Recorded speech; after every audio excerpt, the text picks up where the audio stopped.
Hello दोस्तों, नमस्कार। Welcome to back my YouTube channel. आज के ब्लॉग में आप सभी का बहुत बहुत स्वागत है। तो दोस्तों, आज का ब्लॉग बहुत ही मज़ेदार होने वाला है। तो अगर आपको ब्लॉग पसंद आए तो लाइक कीजिए। अगर चैनल पर नए हैं तो प्लीज़ चैनल को सब्सक्राइब भी कर लीजिएगा। और इसी तरह के मज़ेदार ब्लॉग्स मैं आप सभी के लिए लेकर आती रहूँगी। तो दोस्तों, ब्लॉग लाने का बिल्कुल भी टाइम मिलता ही नहीं है। जो भी टाइम बचता है तो बस उसी में थोड़ा सा ब्लॉग हम लोग बना लेते हैं, क्योंकि मेरा कुकिंग का भी चैनल है और घर के थोड़े बहुत कामकाज भी होते हैं, तो उसी में ना बिल्कुल भी टाइम मिलता नहीं है।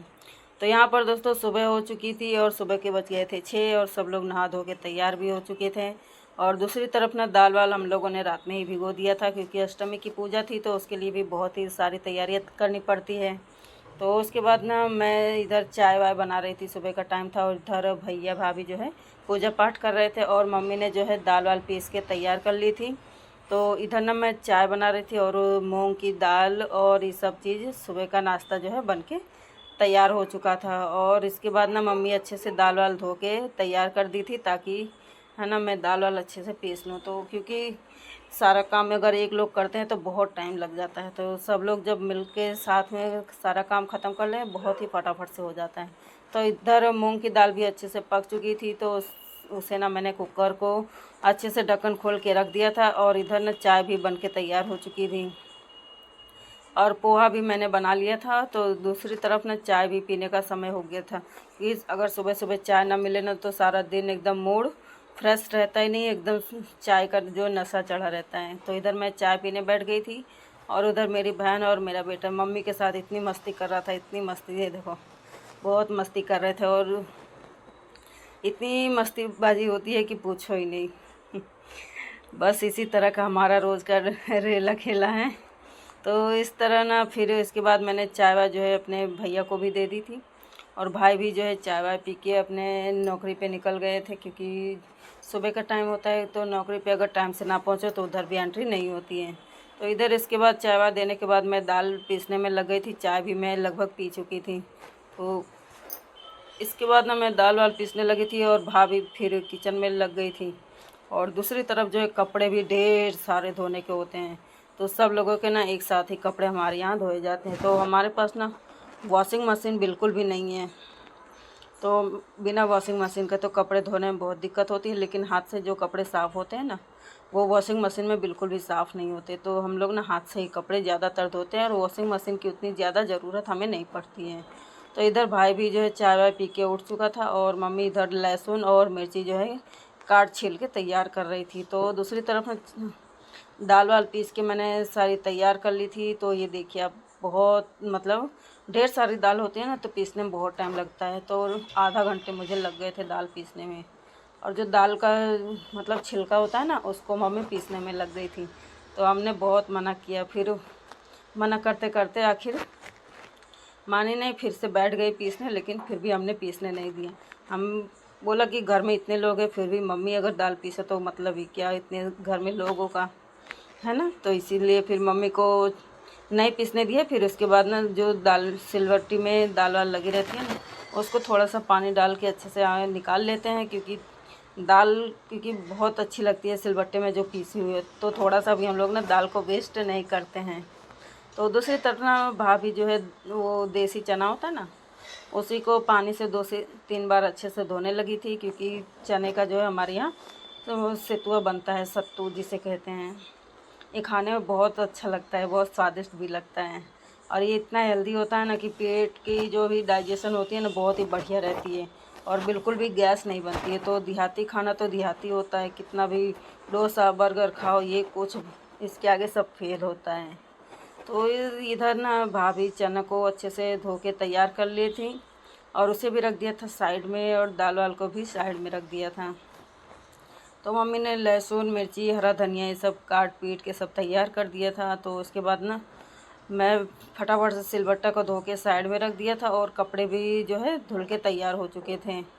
तो मेरी बहन ना कपड़े को ले जा रही थी बाहर और सिलबट्टे को भी अंदर रख देती है उठा के। सिलबट्टा बहुत ही वज़नदार है, बिना 2 हाथों के तो उठता ही नहीं है, मगर एक ही जगह पे रखना चाहिए, लेकिन जगह की बहुत ही शॉर्टम शॉर्ट होती है, तो इसके लिए ना अंदर ही रखना पड़ता है उठा के। तो ढेर सारे कपड़े उठा के ले गई मेरी बहन बाहर सुखाने के लिए, और इधर मैं भी उठ गई थी और इसके बाद ना भाभी किचन में लगी हुई थी, क्योंकि हमारे यहाँ ना अष्टमी का जो पूजा का खाना होता है हमारे यहाँ बेटियाँ बिल्कुल भी नहीं बनाती हैं जो है। और उसके बाद ना इधर मेरा बेटा और 2-3 बच्चे वो सारे मस्ती कर रहे थे मोबाइल में, इधर उधर जो गेम वेम होता है ना वही खेलते रहते हैं। तो उसके बाद ना फिर आग जलाने की थी, 11 पूजा करना था, तो उसके लिए ना मेरा बेटा लकड़ी तोड़ने में लग गया था और एक एक लकड़ी निकाल रहा था। बहुत लकड़ियाँ लगी हुई थी। तो यहाँ पर ना आप देख सकते हैं बहुत सारी हमने लकड़ियाँ इकट्ठा कर रखी। वैसे तो पूजा के लिए ना आम की लकड़ियाँ चाहिए होती है, लेकिन अभी शहर में कहाँ आम की लकड़ियाँ मिलने वाली हैं। तो जो भी नॉर्मली लकड़ी होती है ना हम लोग उसी को जला लेते हैं। और लकड़ी तोड़ते तोड़ते मस्ती करने लगे सारे बच्चे। तो मस्ती करते करते ना मैंने बहुत डांटा, फिर उसके बाद फिर भी नहीं माना, तो फिर और ज़ोर से डांटा मैंने। तो ये देखो मतलब बच्चे मानते ही नहीं है। तो फिर आखिरकार मान ही गए मेरे बच्चे।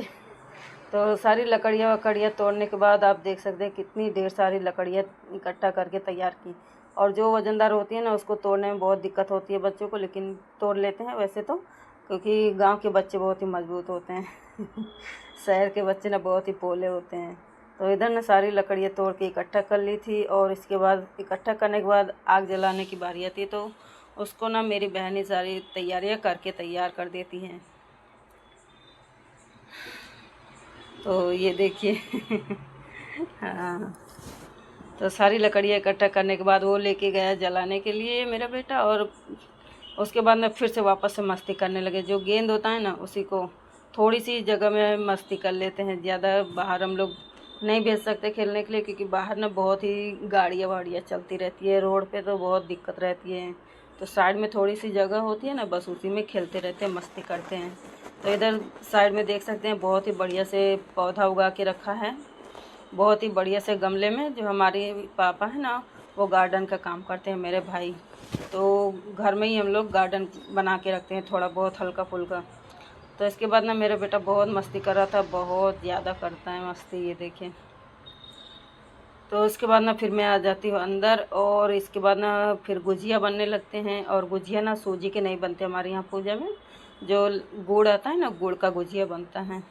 तो ये खाने में ना बहुत ही स्वादिष्ट लगते हैं। तो गुजिया बनाते बनाते लगभग हो गए थे हमारे को आधे घंटे, और इधर ना दाल भी अच्छे से फूल गई थी। तो दाल में जो है नमक मसाले सब मिक्स करके उसे भी भाभी बनाने लग गई थी।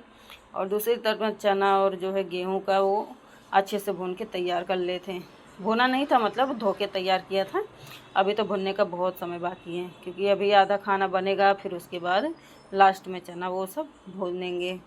तो इसके बाद ना हम फिर से बाहर आते हैं। तो ये देखिए दोस्तों, हमारे घर के जस्ट सामने ही रोड है और मेन हाईवे समझो। तो यहाँ पर ना ट्रेन भी आती रहती है, लगभग आधा आधा घंटे पे ट्रेन आती रहती है। तो पहले तो ट्रेन आती थी, अभी तो मेट्रो ट्रेन आती है, एकदम सांस से आती है, एकदम सांस से चली जाती है। अगर बीच में कोई आया ना तो वो गया। तो यहाँ ना कई लोग करते फिरते रहते हैं, तो मतलब कान में अभी आजकल का ज़माना है ईयरफोन लगा के चलते हैं, तो बस उसी में सफ़र चट हो जाते हैं। तो इसके बाद ना किचन में सारा काम कर करा के मेरी भाभी जो है लगी हुई थी। तो कुकर कढ़ाई तपेली, मतलब उड़द का दाल और जो दाल भिगोया था उसका वड़ा बनते हैं, फिर चावल कढ़ी रोटी पूड़ी। तो सारी चीज़ें बनने के बाद ना मम्मी पूजा करने बैठ गई थी जो है अष्टमी की। तो यहाँ ना हमारे यहाँ 7 खूंट बनते हैं, 7 की 9 ऐसे कुछ बनते हैं। तो सभी एक एक खूंट में ना रोटी पूड़ी दाल कढ़ी वड़ा और घी, साथ में नमक और साथ में गुलेल, ये सारी चीज़ें रखी जाती हैं। और घी गुड़ का ना मतलब 11 होता है, जो आग जलाई थी ना हमने लकड़ी की उसी में। तो मम्मी अगरबत्ती जला के अचन वचन दे रही थी पानी का, और इधर ना भाभी जो है शरबत भी घोल रही थी। तो शरबत जो है हमारे यहाँ प्रसाद में चढ़ता है। तो प्रसाद भी जो है वो गुड़ का ही हमारे यहाँ बनाया जाता है। तो पानी में घोल के अच्छे से, तो उसे भाभी घोल बना रही थी, और उसके बाद ना मम्मी पूजा कर रही थी, और साथ ही में फिर मम्मी पूजा करके कर चुकी थी और अगरबत्ती भी जो है जला चुकी थी। तो भाभी भी उठ गई थी, और उठने के बाद जो भी चीज़ें ज़रूरत पड़ती थी तो मम्मी को उठ उठ के बार बार से वही देती थी, क्योंकि हम लोग नहीं दे सकते, क्योंकि बहन बेटियां बिल्कुल भी पूजा पाठ में नहीं शामिल होती हैं, बस मम्मी करे या फिर भाभियाँ करती हैं। तो जो है भाभी पास में बैठी थी, जो भी चाहिए होता था बस वही भाभी दे रही थी। तो इधर ना जो लोटे में जल होता है ना, फूल डाल के उसे से अचवन देती हैं, और अचवन देने के बाद ना जो हम घी गुड़ का था ना उसको अगियार कर दिया था। तो सारा खूंट अच्छे से बिछा के सारा पूजा वूजा पाठ जो है करके तैयार कर दिया था। तो इसके बाद ना धीरे धीरे सब लोगों ने एक एक करके आशीर्वाद लिया अष्टमी माता का। तो हमारे यहाँ ना नॉर्मली ऐसे ही पूजा पाठ होता है, जो भी पूजा पाठ होता है। तो इधर मैं भी आ गई थी माता जी का आशीर्वाद लेने, और उसके बाद ना मेरी जो है, मैं ज़्यादा बोल नहीं पाती हूँ दोस्तों, बहुत ही तकलीफ़ रहती है मेरे को। तो उसके बाद ना फिर मेरा भाभी ने मतलब भाई आ गया था आशीर्वाद लेने। सब लोग एक एक करके आते हैं, आशीर्वाद लेते हैं। माता जी सबको खुश रखे, सबको भला भला चंगा रखे, इसी तरह से भगवान तरक्की दे। तो यहाँ पर दोस्तों पूजा हो चुकी थी और सब लोगों ने आशीर्वाद भी ले लिया था। और जो भी हमने खूंट पे रखा था ना, खाना वाना जो चढ़ाया था अष्टमी माता को, वही खूंट सबको परोसा गया खाने के लिए। तो ये ना भगवान का प्रसाद माना जाता है, तो इसे ना खाया जाता है, हमारे यहाँ किसी को नहीं दिया जाता है। तो सभी को एक एक खूंट दे देते हैं, और एक खूंट में इतना खाना होता है ना कि ये भर पेट खा लेते हैं। तो इधर पापा भी, बहन भी, मेरा बेटा भी, सब लोग भी खाने में लग गए थे। जिसको जो भी कम ज़्यादा पड़ता था बस भाभी परोस रही थी और हम लोग बैठ के खा रहे थे। तो भाभी को भी हमने बोला साथ में ही खाओ, क्योंकि साथ में खाने का मज़ा ही अलग रहता है। तो हमारे यहाँ ना बड़ों के आगे ना पर्दा किया जाता है। तो भाभी ना पर्दा कर रही हैं सबके आगे, मतलब सबके यहाँ पापा बैठे थे, तो पर्दा करना बहुत ज़रूरी होता है, क्योंकि हमारे यहाँ ना बहुएँ ऐसे सर खोल के बिल्कुल भी नहीं बैठा करती हैं। तो इधर ना मेरी बहन को खाना जो है ज़्यादा हो गया था, तो बोल रही थी कि आधा निकाल लो और बाकी मुझे दे दो। तो उसके बाद ना थोड़ा सा दाल चाहिए था उड़द की, तो उड़द की दाल वाल उसने ली। और उड़द की दाल के साथ जो रोटी बनती है ना, दोहती रोटी बनती है, तो उसी के साथ वो खाती है, बहुत उससे अच्छा लगता है। किसी को अच्छा लगता है, किसी को नहीं अच्छा लगता है। तो भाई मुझे तो बहुत अच्छा लगता है ये जो पूजा का खाना होता है ना। पूजा का खाना जो है बहुत मतलब स्वादिष्ट होता है। अगर ऐसे नॉर्मली हम लोग बनाते हैं ना तो नहीं बनता है, लेकिन अगर पूजा में हम लोग बनाते हैं ना बहुत स्वादिष्ट बनता है। तो दोस्तों यहीं पर आज का ब्लॉग हम एंड करते हैं। तो दोस्तों आप लोग सभी को आज का ब्लॉग कैसा लगा? अगर अच्छा लगा हो तो वीडियो को लाइक कीजिएगा। अगर चैनल पर नए हैं तो चैनल को सब्सक्राइब कर लीजिएगा, और इसी तरह के नए नए मज़ेदार ब्लॉग्स आप सभी के लिए मैं लेकर आती रहूँगी। तो तब तक के लिए चलिए मिलते हैं। Tata bye bye, see you.